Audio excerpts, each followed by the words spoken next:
Hello students, ಮತ್ತೆ income from house ಪ್ರಾಪರ್ಟಿಗೆ ಸಂಬಂಧಪಟ್ಟಂಥ ಪ್ರಾಕ್ಟಿಕಲ್ ಪ್ರಾಬ್ಲಮ್ಸನ್ನು ನೋಡೋಣ. ಇದು ಯೂಶ್ವಲಾಗಿ 16 ಮಾರ್ಕ್ಸಿಗೆ ಬರುವಂಥ ಕ್ವಶನ್ಸ್. 2019ನಲ್ಲಿ ಕ್ವಶನ್ ಪೇಪರ್ ಎಕ್ಸಾಮ್, ಸೆಮಿಸ್ಟರ್ ಎಕ್ಸಾಮ್ನಲ್ಲಿ ಬಂದಿತ್ತು ಈ question. Mister Babu has 5 houses. The municipal valuation per annum of which are 20,000, 16,000, 12,000, 8,000 and 12,000 respectively. He lives in the first house. In the second house he runs his business. ನೋಡಿ ಇಲ್ಲಿ mister Babu ಅನ್ನುವ ಅಸೆಸ್ಸಿಗೆ ಒಟ್ಟು 5 ಮನೆ ಇರುತ್ತೆ. ಅದರಲ್ಲಿ ಮುನಿಸಿಪಲ್ ವ್ಯಾಲ್ಯೂಯೇಷನ್ನ ಸ್ಟಾರ್ಟಿಂಗಲ್ಲಿ ಕೊಟ್ಬಿಟ್ಟಿದ್ದಾರೆ ನೋಡಿ, 5 ಮನೆದು ಕೂಡ. ಆಮೇಲೆ ಈ lives in the first house ಅಂತ ಹೇಳಿದರೆ, ಫಸ್ಟ್ ಮನೆಯಲ್ಲಿ ಓನರ್ ಅವನಿದ್ದಾನೆ, ಅದನ್ನು ನಾವು ಸೆಲ್ಫ್ ಆಕ್ಯುಪೈಡ್ ಹೌಸ್ ಅಂತ ಕರಿತೇವೆ. ಇನ್ the second house he runs his business. ನೋಡಿ, ಎರಡನೇ ಮನೆಯಲ್ಲಿ ಅವನ ಸ್ವಂತ ಬಿಸ್ನೆಸ್ಸನ್ನು ರನ್ ಮಾಡ್ತಾ ಇದ್ದಾನೆ. ನೆನಪಿರಲಿ, ಇಲ್ಲಿ ನಾವು ಬಾಡಿಗೆಗೆ ಬೇರೆಯವರಿಗೆ ಕೊಟ್ಟ ನಂತರ ಬೇರೆಯವರು ಅಲ್ಲಿ ಆ ಮನೆಯನ್ನು ವಾಸ ಇರಲಿಕ್ಕೆ ಯೂಸ್ ಮಾಡ್ಬೋದು, ಅಥವಾ ಬೇರೆಯವರು ಬೇಕಾದ್ರೆ ಅವರ ಬಿಸ್ನೆಸ್ಸನ್ನು ಆ ಬಾಡಿಗೆ ಮನೆಯಲ್ಲಿ ಮಾಡ್ಬೋದು. ಅದಕ್ಕೂ ನಮಗೂ ಏನು ಸಂಬಂಧ ಇಲ್ಲ. ನಮಗೆ ಬಾಡಿಗೆ ಹಣ ಬಂದರೆ ಸಾಕು, ಅದನ್ನು ನಾವು ಹೌಸ್ ಪ್ರಾಪರ್ಟಿಗೆ ತೊಗೋಬೇಕು. ಆದರೆ ಅಸೆಸ್ಸಿ ಅವನ ಸ್ವಂತ ಬಿಸ್ನೆಸ್ಸನ್ನು ಅವನ ಸ್ವಂತ ಮನೆಯಲ್ಲಿ ಮಾಡಬಾರ್ದು. ಆ ಥರ ಅವನೇನಾದರೂ ಮಾಡಿದರೆ ಅದು ಹೌಸ್ ಪ್ರಾಪರ್ಟಿಗೆ ಬರಲ್ಲ, ಬಿಸ್ನೆಸ್ ಇನ್ಕಮಿಗೆ ಹೋಗುತ್ತೆ. ಹಾಗಾಗಿ ನಾವು ಹೌಸ್ ಪ್ರಾಪರ್ಟಿಯಲ್ಲಿ ಅದನ್ನು ನಿಲ್ ಅಂತ ತೊಗೊಳ್ತೇವೆ. ಸೊ ಈಗ in the second house he runs his business ಅಂತ ಕೊಟ್ಟಿದ್ದಾರೆ ನೋಡಿ, ಅದು ಅವನ ಬಿಸ್ನೆಸ್ ಅಂತ ಅರ್ಥ.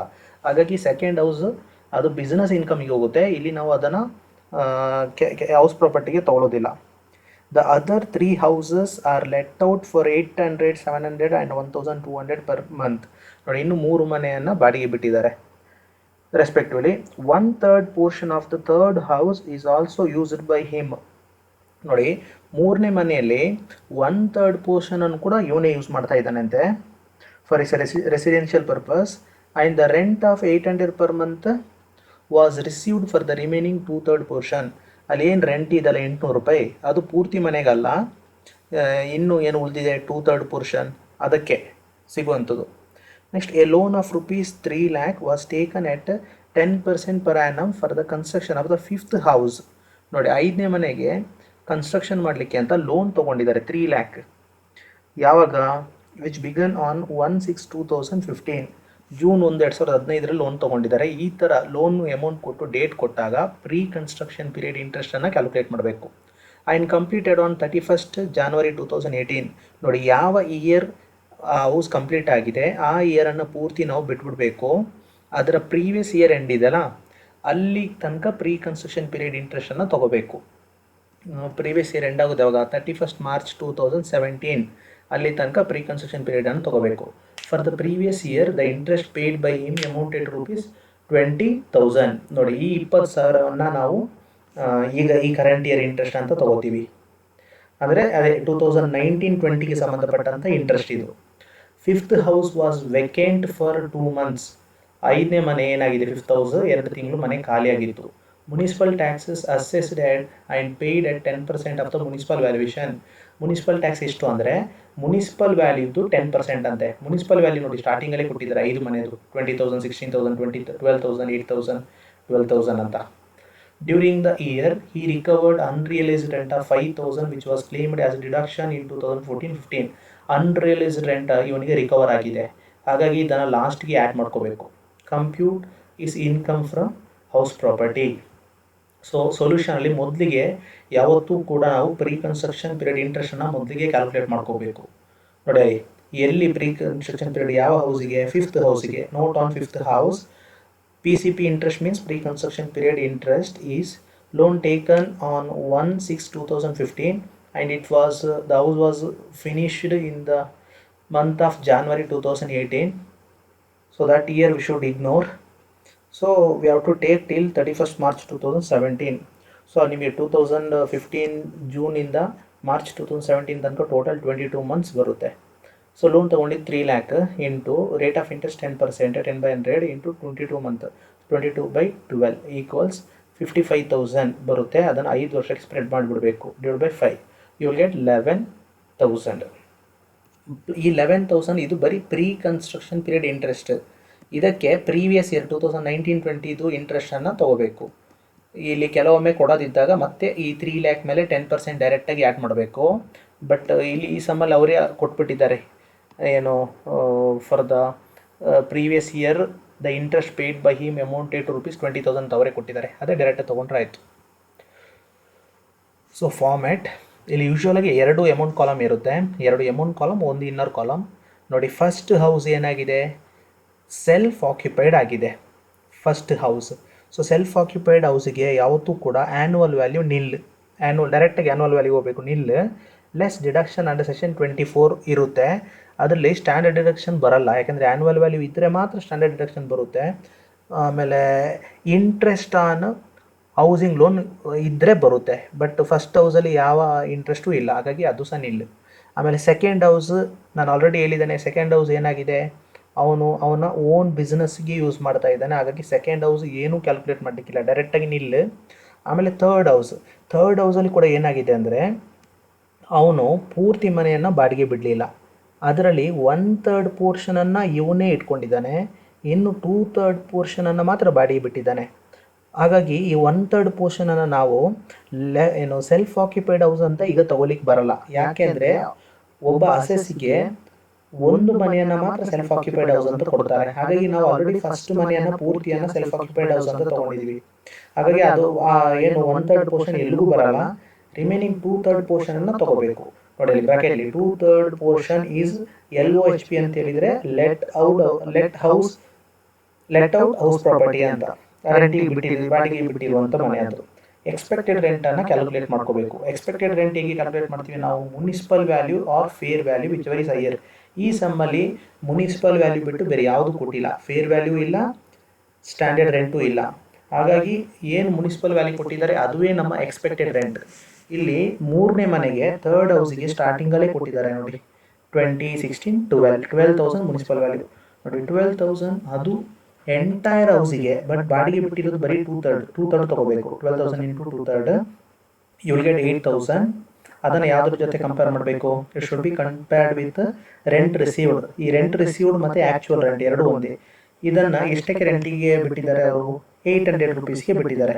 So 800 into 12 9,600. ಯಾವುದು ಎಷ್ಟರಲ್ಲಿ, whichever is higher, 9,600 is taken as a gross annual value. From gross annual value, one item we should deduct, that is municipal tax paid. Municipal tax ಅವ್ರು ಹೇಳಿದ್ದಾರೆ 10% ಆಫ್ ಮುನಿಸಿಪಲ್ ವ್ಯಾಲ್ಯೂ ಅಂತ ಕೊಟ್ಟಿದ್ದಾರೆ. Municipal value ಎಷ್ಟು, 12,000 10%, ಮತ್ತೆ ಅದರಲ್ಲಿ ಬರೀ 2/3 portion ಬಾಡಿಗೆಗೆ ಸಂಬಂಧಪಟ್ಟಿದ್ದು ಮಾತ್ರ ತಗೋಬೇಕು. 1,200 into 2/3, so you get 800 should be deducted from gross annual value. Then you will get annual value of 8,800.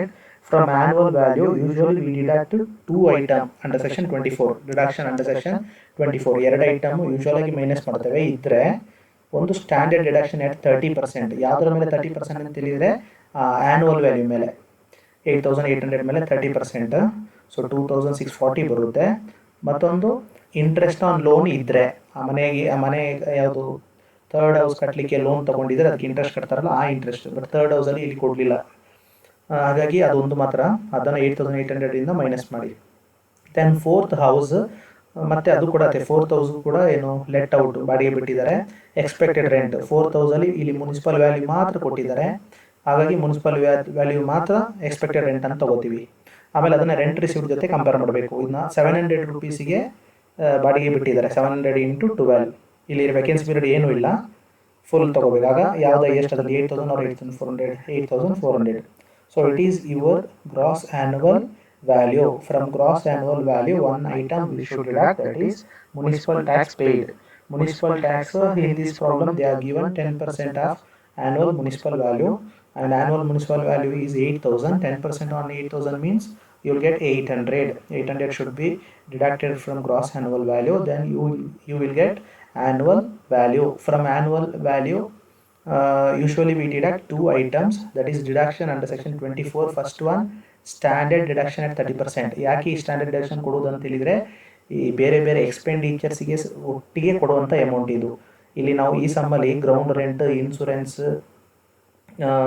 Repair ಈ ಥರ ಯಾವುದೇ ಎಕ್ಸ್ಪೆಂಡಿಚರ್ ಕೊಟ್ಟರೆ ತಗೊಳ್ಳೋದಿಲ್ಲ, ಅದಕ್ಕೋಸ್ಕರನೇ 30% ಸ್ಟ್ಯಾಂಡರ್ಡ್ ಡಿಡಕ್ಷನನ್ನು ಕೊಡುವಂಥದ್ದು.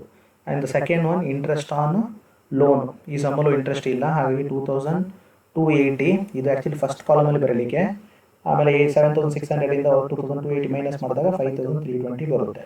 And the last house, that is the fifth house. Once again let out property. Expected rent again municipal valley ಮಾತ್ರ ಕೊಟ್ಟಿದ್ರು ಸಮ್ಮಲ್ಲಿ, ಹಾಗಾಗಿ ಅದೇ ಎಕ್ಸ್ಪೆಕ್ಟೆಡ್ ರೆಂಟ್ ಆಗುತ್ತೆ. ರೆಂಟ್ ರಿಸೀವ್ಡ್ 1,200 ರೂಪಾಯಿಗೆ ರೆಂಟಿಗೆ ಬಿಟ್ಟಿದ್ರು, ಬಟ್ ಇಲ್ಲಿ ನಾವು 10 ಮಂತ್ ತೊಗೊಂಡಿದ್ದೀವಿ. ಯಾಕೆ 10 ಮಂತ್? 12 ತೊಗೋಬೇಕಲ್ಲ.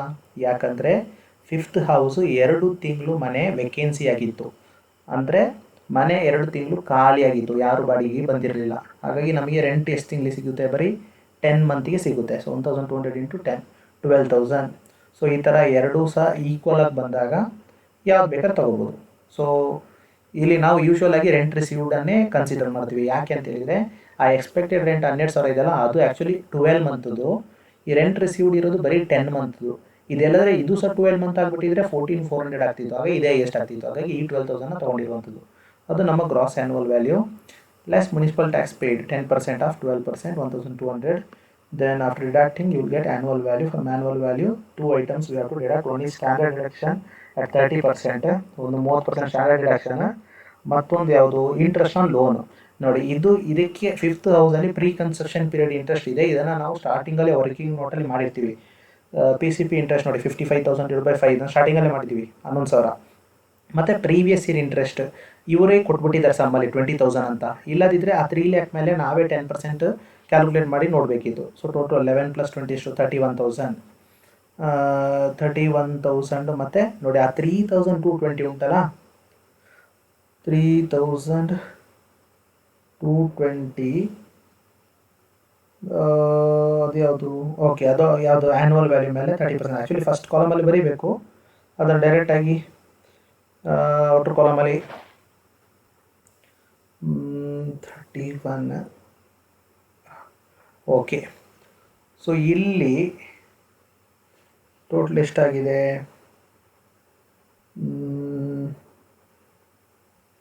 ಓಕೆ,